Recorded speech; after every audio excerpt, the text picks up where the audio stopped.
Salam sejahtera Malaysia. Selamat pagi, tuan-tuan dan puan-puan yang dihormati sekalian. Pastinya hari ini hari Isnin, hari sulung untuk minggu ini. Kita bakal memasuki bulan April, tuan-tuan dan puan-puan, dan semestinya politik di Malaysia semakin matang dan semakin dinamik. Tuan-tuan dan puan-puan, pada hari ini saya ingin berkongsi satu berita yang pasti akan menarik perhatian anda. Sebelum itu, tagline channel ini, Denyut Nadi Suara Rakyat bergema di channel ini.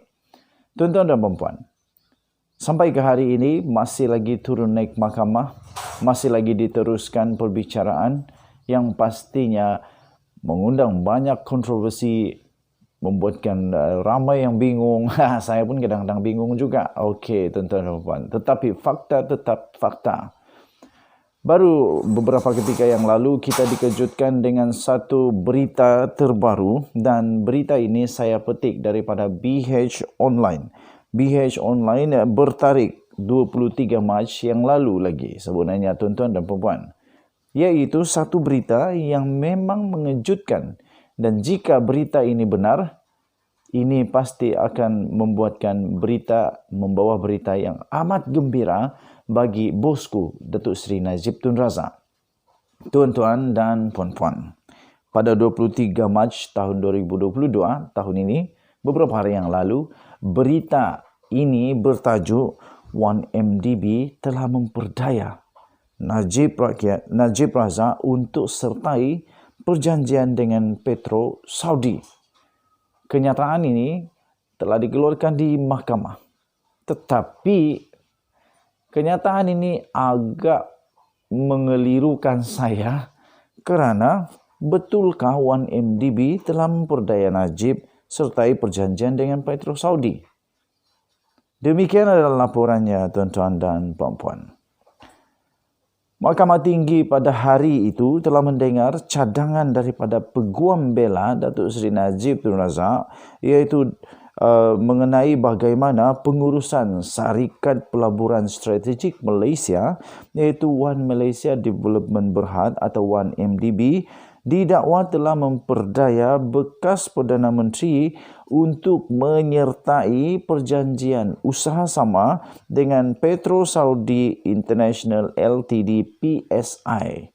Tuan-tuan dan puan-puan, Peguam Bela bagi Datuk Seri Najib Tun Razak yang memang terkenal, iaitu Tan Sri Muhammad Syafiq Abdullah, telah mengemukakan cadangan kepada saksi pendakwaan ke-13, iaitu bekas pengarah bukan eksekutif 1MDB, iaitu Tan Sri Ismi Ismail, bahawa beberapa ahli pengurusan 1MDB telah memperdayakan Najib Razak, dan ahli lembaga pengarah syarikat dengan telah mengemukakan cadangan kertas kerja usaha sama dengan yang terperinci. Tuan-tuan dan puan-puan, Muhammad Syafiq berkata mereka yang terbabit dalam menyediakan kertas kerja berkenaan termasuklah bekas peguam syarikat sendiri, iaitu Jasmine Loh Aiswan. Yang kedua, bekas Ketua Pegawai Kewangan Azmi Tahir, dan seterusnya bekas pengarah eksekutif Casey Tang Keng Chi, dan juga bekas Ketua Pegawai Eksekutif Datuk Syarul Azhar Ibrahim Halmi. Tuan-tuan dan puan-puan, Muhammad Syafiq turut mencadangkan kertas kerja terbabit terperinci, sangat-sangat terperinci dan praktikal sehingga mampu meyakinkan lembaga pengarah 1MDB dan ISMI bersetuju dengan kenyataan itu.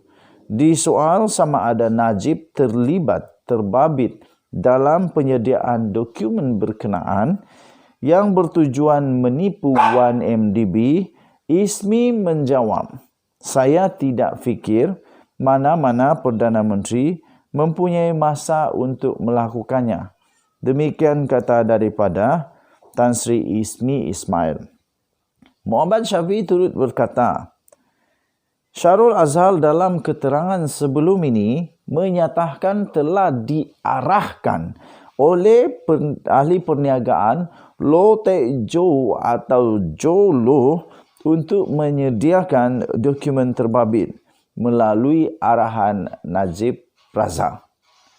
Okey, tuan-tuan dan puan-puan, sementara itu ISMI bersetuju bahawa Najib dan ahli lembaga pengarah 1MDB tidak mempunyai sumber yang diperlukan untuk mengesahkan maklumat dikemukakan pengurusan 1MDB dalam sesi taklimat kepada mereka adalah betul atau sebaliknya. Tuan-tuan dan puan-puan, saksi juga turut mengesahkan tidak mengetahui kandungan maklumat yang dikemukakan oleh pengurusan kepada Najib Razak, tuan-tuan dan puan-puan, dan sama ada ia perkara yang sama yang dimaklumkan kepada lembaga pengarah sebelum dokumen itu ditandatangani.